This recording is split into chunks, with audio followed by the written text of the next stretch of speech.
আলাইকুম, শুভেচ্ছা সহ সবাইকে আমন্ত্রণ জানাচ্ছি চ্যানেল আই সংবাদে। এখনকার সংবাদ আয়োজন নিয়ে আপনাদের সাথে আছি আমি ফাবলিহা বুশরা। শুরুতেই চলুন দেখে নিই fresh full cream milk powder সংবাদ শিরোনামগুলো। রোহিঙ্গাদের নিজ দেশে ফিরে যাওয়া উচিত বললেন প্রধানমন্ত্রী। তুরস্কে বাংলাদেশ দূতাবাসের নতুন ভবন উদ্বোধন। একাদশ শ্রেণীর ভর্তিতে বোর্ডের বেঁধে দেয়া অর্থের চেয়ে বাড়তি নেয়ার অভিযোগ, করোনাকালে চাপে অভিভাবকরা। সিটি কর্পোরেশনের নির্বাচিত প্রতিনিধিদের ছুটি 2 মাস কমল, মেয়াদ পূর্ণ হওয়ার 3 মাস আগে নির্বাচন করতে হবে। করোনা ভাইরাসে বিশিষ্ট অভিনেতা সাদেক বাচ্চুর মৃত্যু, চলচ্চিত্র, টেলিভিশন ও মঞ্চগুণীর মৃত্যুতে সংস্কৃতি অঙ্গনের শোক। এবং করোনা ভাইরাসে গত 24 ঘন্টায় 26 জনের মৃত্যু আর শনাক্ত 1812, সুস্থতার হার 71.66। এছাড়া নিটল টাটা বিশ্বের সংবাদে থাকছে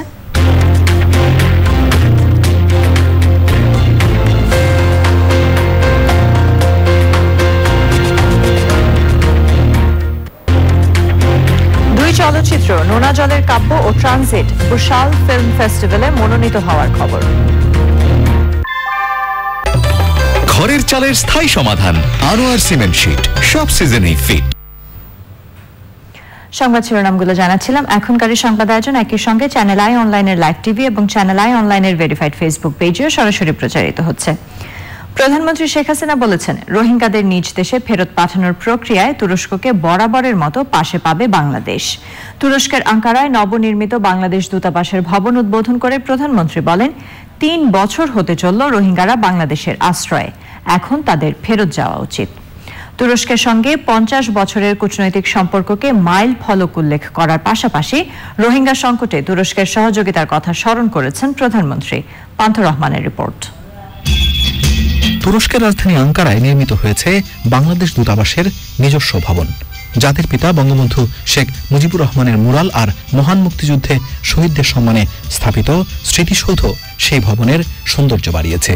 আছে বাংলাদেশকে চেনার নানা আয়োজন। তুরস্কে সেই বাংলাদেশ ভবনের উদ্বোধন হলো ভার্চুয়ালি। সেই আনন্দ অনুষ্ঠানে গণভবন থেকে যুক্ত হলেন প্রধানমন্ত্রী Sheikh Hasina.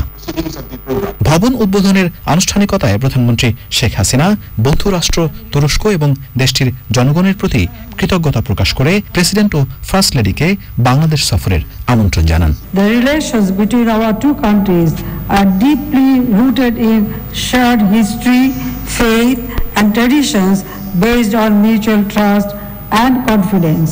I hope the formal opening of the Turkish embassy building in Dhaka also would happen soon, with the kind presence of the Foreign Minister, and I'll be glad if the President comes to Bangladesh. I also extend my invitation to the President of Turkey to visit Bangladesh. Please convey my regards to the Honorable President and the First Lady, because I remember when this Rohingya people took shelter in Bangladesh, she was the first one visited Cox's Bazar, as well as Foreign Minister, you also with her.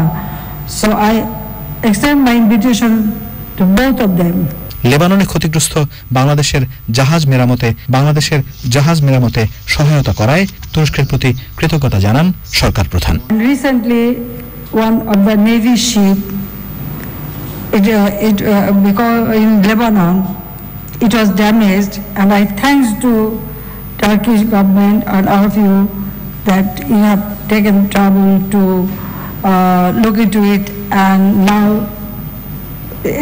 when you repair, and also our ship it is almost ready. So I thank you very much for your generosity. It's almost nearly 3 years. So Rohingya people should go back to their own country. So I feel that Turkey can play a pivotal role on this issue. বক্তৃতা পর্ব শেষে button চেপে আনুষ্ঠানিকভাবে ভবনের উদ্বোধন করেন প্রধানমন্ত্রী শেখ হাসিনা। পান্থ Rahman, channel I, Dhaka. 2020-21 শিক্ষাবর্ষে একাদশ শ্রেণীতে ভর্তিতে ঢাকার কলেজগুলো বোর্ডের বেঁধে দেওয়া সর্বোচ্চ অর্থ আদায়ের সঙ্গে যুক্ত করেছে পোশাকের দাম। অভিভাবকরা বলছেন, করোনার সময় এরকম বেশি অর্থ আদায় তাদেরকে চাপে ফেলেছে। মোস্তফা মল্লিকের রিপোর্ট। গোপালগঞ্জের মুকসেদপুরের একটি স্কুল থেকে এসএসসি পাশ করা শফিকুল ইসলামের লেখাপড়ার খরচ চালান সবজি দোকানে কাজ করা তার বড় ভাই। ঢাকার বিসিআইসি কলেজে ভর্তির সুযোগ পেয়েছে সে। কলেজে এসে জানতে পারল ভর্তির 7,500 টাকার সঙ্গে পোশাকের জন্য আরও 6,000 সহ মোট 13,500 টাকা প্রয়োজন।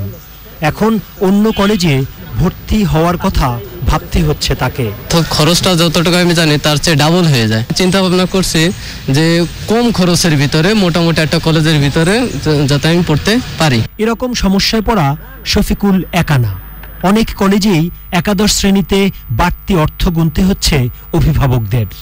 এলাকাভেদে ভর্তি ফি 1,000 থেকে সর্বোচ্চ 7,500 টাকা হলেও কলেজগুলোতে পোশাক সহ নানা খাতে নেওয়া হচ্ছে বাড়তি টাকা। এরকম একটি শিক্ষা প্রতিষ্ঠান বিসিআইসি কলেজ। 5,000 টাকার বেশি নিতে পারবে না। জি জি, কিন্তু এখানে 7,500 টাকা ভর্তি, আবার ড্রেসের জন্য 6,000 টাকা। জি হ্যাঁ, কিন্তু এটা তো ড্রেস তো 6,000 টাকা লাগার কথা না। ড্রেস সহ কত নিচ্ছে? 13,500। ড্রেসের জন্য 6,000, ভর্তির জন্য 9,000। ঢাকা কমার্স কলেজেও বোর্ডের বেঁধে দেয়া সর্বোচ্চ অর্থের সঙ্গে পোশাকের জন্য বাড়তি 4,000 টাকা যুক্ত আছে। 7,500 আর ড্রেস বাবদ 4,000। ইউনিফর্মের জন্য নিচ্ছে 4,000 টাকা, 11,500। ঠিক কিছু করার নাই। সেটা তো অবশ্যই দিতে হবে, এখানকার আইন কানুন আমিও মেনে পড়াশোনা করে আসছি, আমার ছেলেও আশা করি এখান থেকে ওভাবেই। অধ্যক্ষ বলছেন, মানসম্মত শিক্ষার জন্য বাড়তি কিছু অর্থ নিতে হয় তাদের।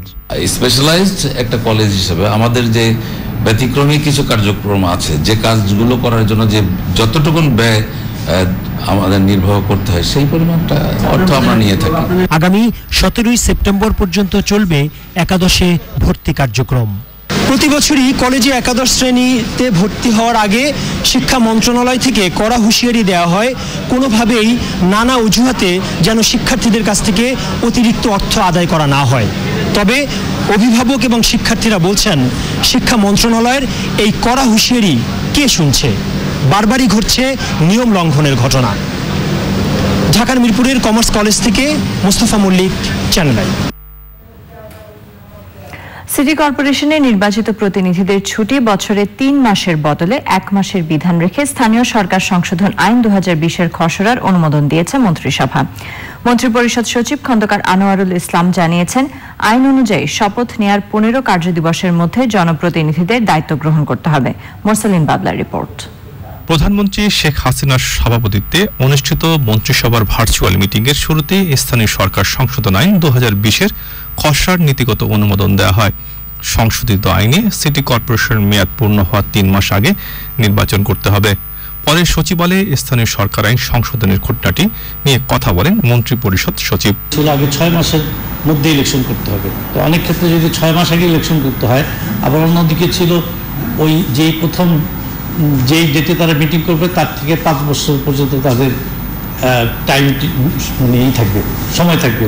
তো দেখা যাচ্ছে যে 4 মাস 5 মাস আগে যদি ইলেকশন হয়ে যায়, শপথ হলেও তারা দিতে পারতেছে না, কারণ এই কন্ট্রাডিকশনের জন্য অনেক দিন তাদের অপেক্ষা করতে হয়।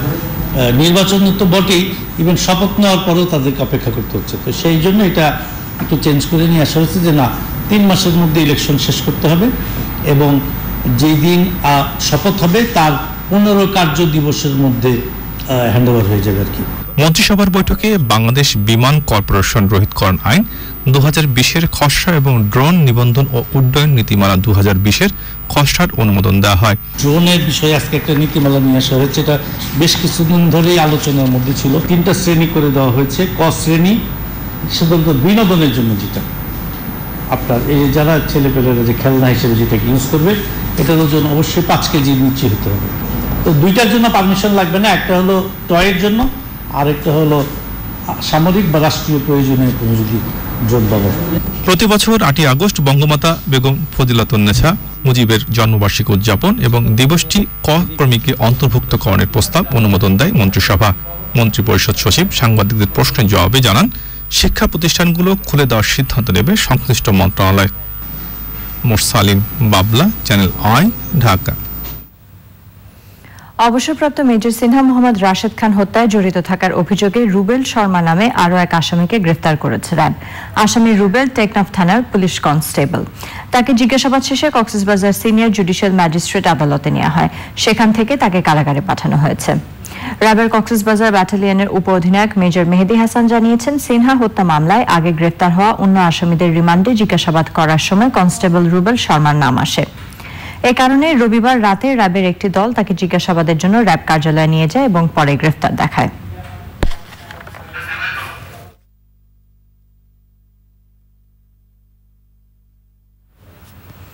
অস্ত্র মামলায় রিজেন্ট গ্রুপ ও হাসপাতালের চেয়ারম্যান শাহেদ করিমের বিরুদ্ধে আদালতে আরও 4 জন সাক্ষ্য দিয়েছেন। মহানগর দায়রা জজ আদালতে সাক্ষ্য দেওয়া 4 জন হলেন পুলিশ পরিদর্শক তপন চন্দ্র সাহা, এএসআই রবিউল ইসলাম এবং জাহাঙ্গীর আলম ও হাসান মাহমুদ। এ নিয়ে ওই মামলায় 14 জন সাক্ষীর মধ্যে 9 জনের সাক্ষ্য গ্রহণ শেষ হল। কারাগার থেকে আদালতে এ সময় শাহেদকে হাজির করা হয়। মঙ্গলবার পরবর্তী সাক্ষ্য গ্রহণের দিন ঠিক করেছেন আদালত।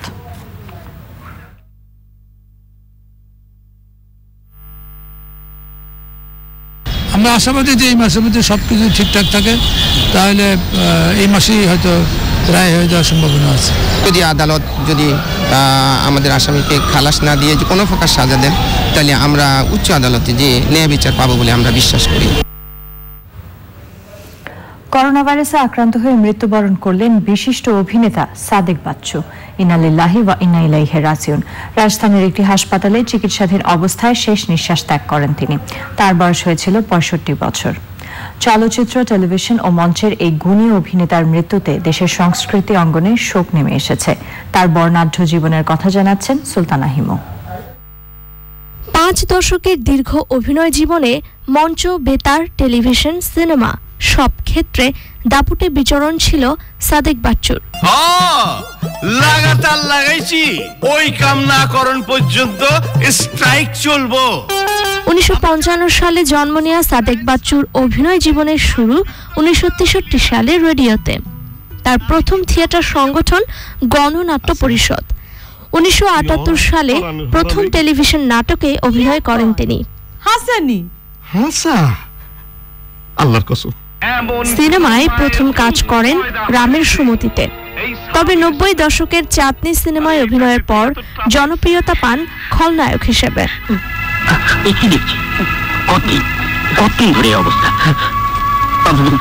সাদেক বাচ্চুর উল্লেখযোগ্য চলচ্চিত্রের মধ্যে রয়েছে আনন্দ অশ্রু, প্রিয়জন, সুজন সখী, আমার প্রাণের স্বামী, আমার স্বপ্ন, আমার সংসার সহ বহু চলচ্চিত্র। নায়ক আলমগীর পরিচালিত একটি সিনেমার গল্পে অভিনয়ের জন্য 2018 সালে জাতীয় চলচ্চিত্র পুরস্কারে ভূষিত হন সাদেক বাচ্চু। আমি কাউকে শেখানোর মতো ক্ষমতা রাখি না। আমি তাদের সাথে কাজ করতে গিয়ে বরঞ্চ যে তারা তো আমার পরে, যেহেতু আমার ছোট, যেহেতু প্রযুক্তির ব্যাপারে, অভিনয়ের ব্যাপারে পৃথিবী যে ব্যাপারে আগিয়ে গেছে, আমার চেয়েও তারা অনেক। দেশের অভিনয় জগতে অবদানের জন্য মানুষের মনে বেঁচে থাকবেন সাদেক বাচ্চু। কিভাবে বলবো, একটা চরিত্র আমরা অভিনয় করি। Sultana Himu, channel I. মূল্যায়ন করে। করোনা ভাইরাসে গত 24 ঘন্টায় 26 জনের মৃত্যু হয়েছে। এ পর্যন্ত মোট মৃত্যু 4759 এবং মৃত্যু হার 1.40। 24 ঘন্টায় সুস্থ হয়েছেন 2512 জন। এ পর্যন্ত মোট সুস্থ 2,43,155 জন। সুস্থতার হার 71.66। এ পর্যন্ত আক্রান্ত হয়েছেন 3,39,332 জন। 24 ঘন্টায় হটলাইনে কল এসেছে 51,574টি। 24 ঘন্টায় নমুনা সংগ্রহ 13,847 এবং পরীক্ষা হয়েছে 14,216। 24 ঘন্টায় শনাক্ত হয়েছে 1,812 জন এবং শনাক্তের হার 12.75%। এবারে গার্ডিয়ান লাইফ ইন্স্যুরেন্স করোনার সর্বশেষ আপডেট।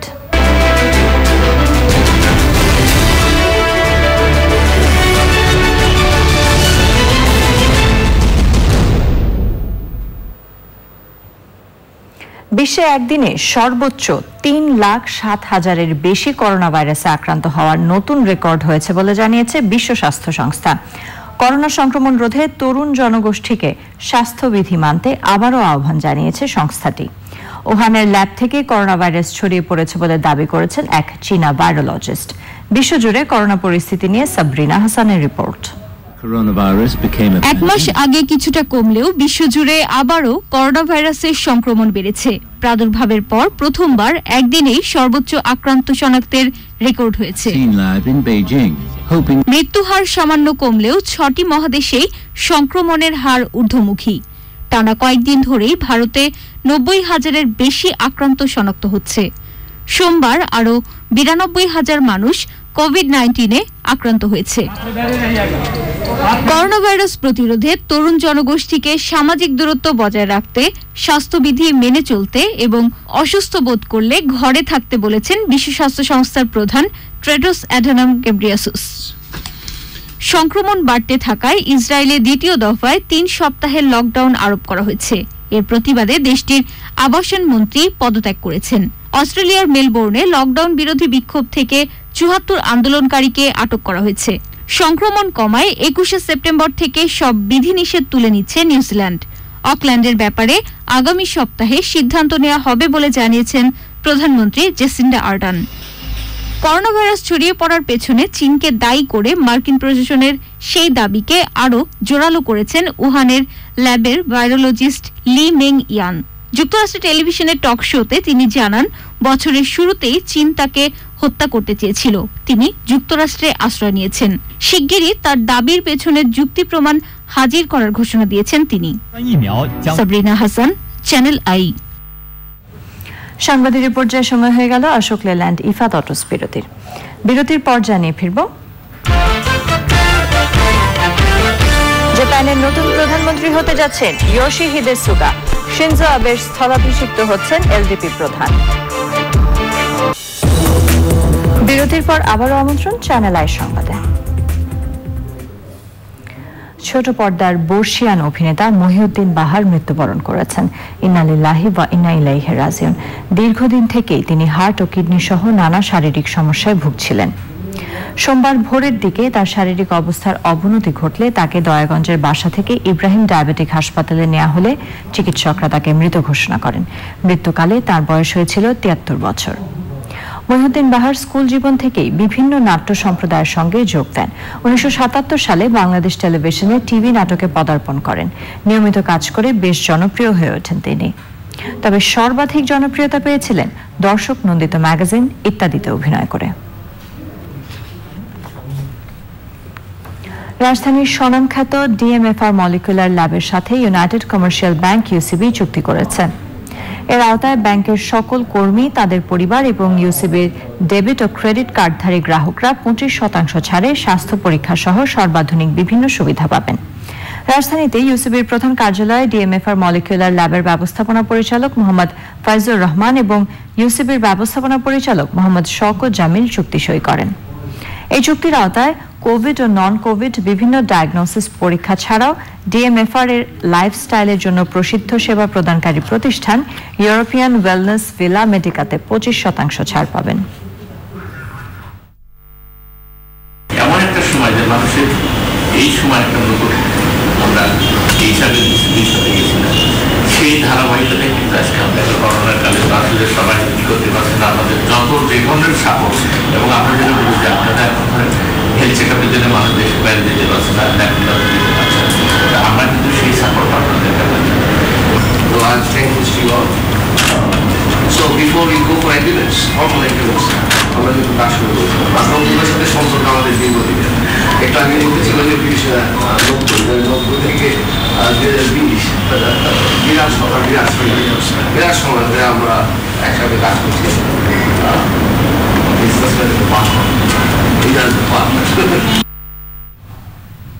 এবারে সামিট আন্তর্জাতিক সংবাদ।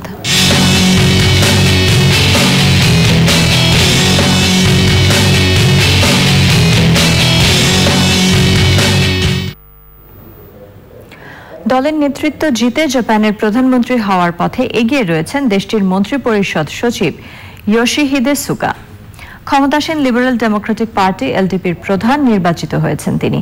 এর ফলে বিদায়ী প্রধানমন্ত্রী শিনজো আবের স্থলাভিষিক্ত হতে যাচ্ছেন সুগা। সোমবার ক্ষমতাসীন দলটির নেতৃত্ব নির্বাচনের ভোট অনুষ্ঠিত হয়। মোট 534টি ভোটের মধ্যে 71 বছর বয়সী ইয়োশিহিদে সুগা পেয়েছেন 377 ভোট।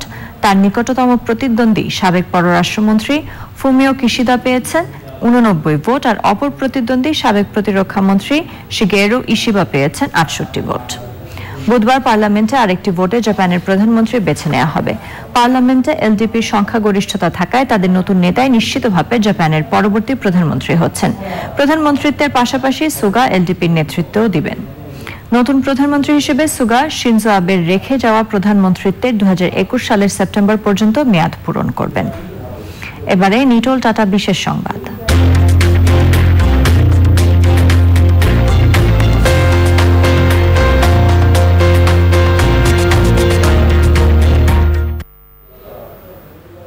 বুসান আন্তর্জাতিক চলচ্চিত্র উৎসব 2020-এর দুটি শাখায় বাংলাদেশি চলচ্চিত্র মনোনীত হয়েছে।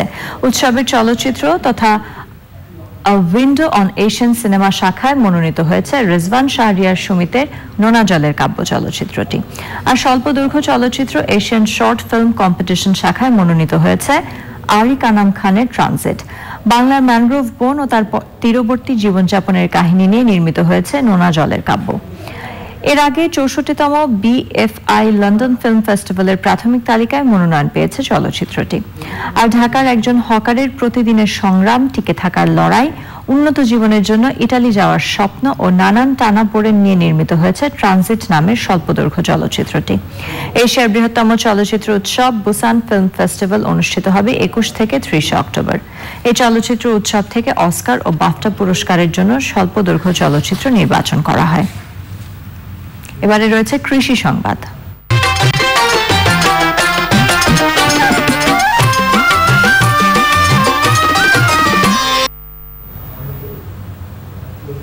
বিরূপ আবহাওয়ায় নওগাঁয় পানি অক্সিজেন শূন্য হওয়ায় জেলার আত্রাই ও রানীনগর উপজেলার অধিকাংশ পুকুরের মাছ মরে গেছে। এতে কয়েক কোটি টাকার লোকসানে পড়েছে মাছ চাষিরা। নওগাঁ থেকে ইমরুল কায়েসের পাঠানো তথ্য ভিডিওতে সুদীপ্তা মাহমুদের রিপোর্ট।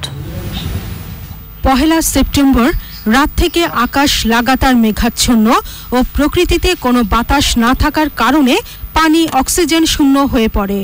পুকুর মালিকরা কৃত্রিমভাবে অক্সিজেন তৈরি সহ নানা রকম চিকিৎসা ও ওষুধ ব্যবহার করেও কোনো ফল পাচ্ছেন না। সারা রাত আমরা ট্রিটমেন্ট করছি, পানির ঝর্ণা দিছি, তারপরেও মাছকে অক্সিজেন ট্যাবলেট দিছি, তারপরেও আমরা মাছকে রক্ষা করতে পারিনি। অক্সিজেন শর্টের কারণে এই মাছগুলো মারা গেছে। আতাইকুলা মৌজা রানীনগরে 35 বিঘা জলা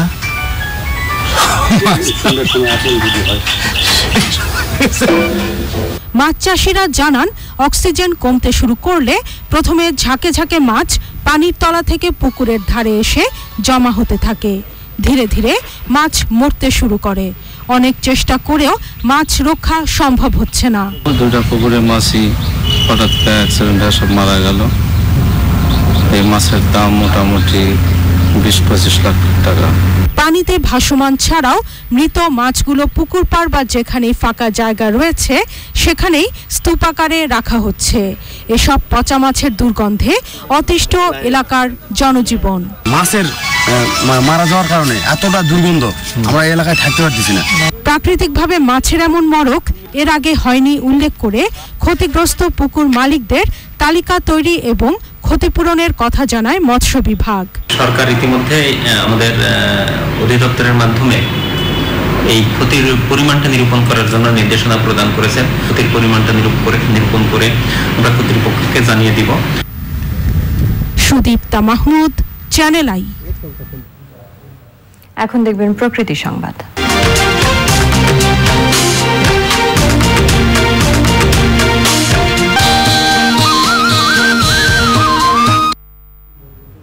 রোহিঙ্গাদের কারণে ক্ষতিগ্রস্ত কক্সবাজারের উখিয়া ও টেকনাফের পাহাড় ও বনভূমির জীববৈচিত্র্যের ক্ষতি পুষিয়ে নিতে বৃক্ষরোপণ করা হচ্ছে।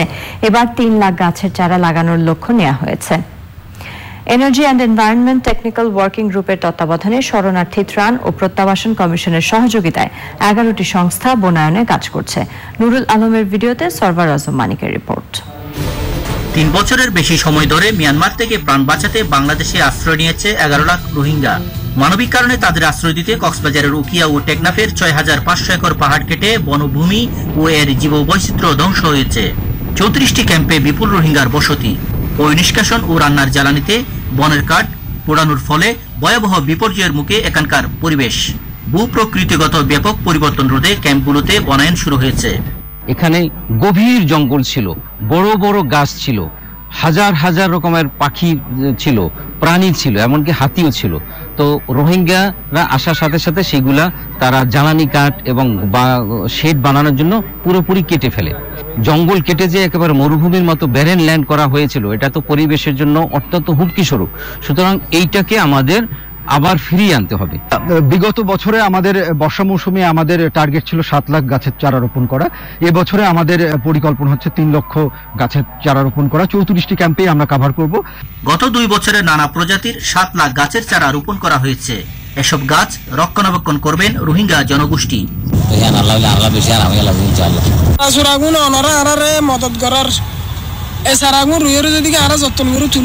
পাহাড়ের বৈচিত্র্য বিবেচনায় নিয়ে গাছের চারা রোপণ করা হচ্ছে। বৃক্ষরোপণের ফলে পাল্টে গেছে ক্যাম্পগুলোর দৃশ্য। চারিদিকে এখন সবুজের সমারোহ। তাই বৃক্ষরোপণ অব্যাহত রাখার পাশাপাশি এগুলোকে রক্ষণাবেক্ষণ করা প্রয়োজন বলে মনে করছেন পরিবেশবিদরা। কক্সবাজারের উকিয়ার কুতুপালং 17 নম্বর ক্যাম্প থেকে সরোয়ার আজম মানিক, চ্যানেল আই। এবারে পপুলার লাইফ ইন্স্যুরেন্স বাণিজ্য সংবাদ।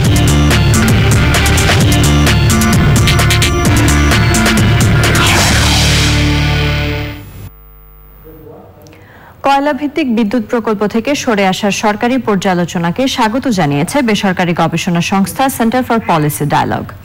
সাম্প্রতিক কোভিড মহামারী এবং অধিক মাত্রায় দূষণমুক্ত জ্বালানি ব্যবহারের লক্ষ্যে বিদ্যুৎ, জ্বালানি ও খনিজ সম্পদ মন্ত্রণালয় প্রাথমিক জ্বালানি পরিবর্তনের বিষয়টি পর্যালোচনা করে। কয়লা ভিত্তিক বিদ্যুৎ উৎপাদন থেকে সরে আসায় দীর্ঘমেয়াদে বাংলাদেশের লাভ হবে বলে জানানো হয় বৈঠকে। জুমে আয়োজিত বৈঠকে সিপিডি বলছে, শুধু কয়লা ব্যবহার বন্ধ করলেই হবে না, গ্যাস এবং নবায়নযোগ্য জ্বালানি ব্যবহারে পরিকল্পিত পদক্ষেপ নিতে হবে। আবারও সময় হয়ে গেল অশোক লেল্যান্ড ইফাদ অটোস বিরতির পর খেলার খবরে জানিয়ে ফিরব। কঠিন শর্ত মেনে শ্রীলঙ্কা সফরে যাবে না বাংলাদেশ ক্রিকেট দল, দ্রুত ঘরোয়া আসর শুরুর ইঙ্গিত বিসিবির। বিরতির পর আবার আমন্ত্রণ চ্যানেল আই সংবাদে। এবারে ই ভ্যালি খেলার খবর।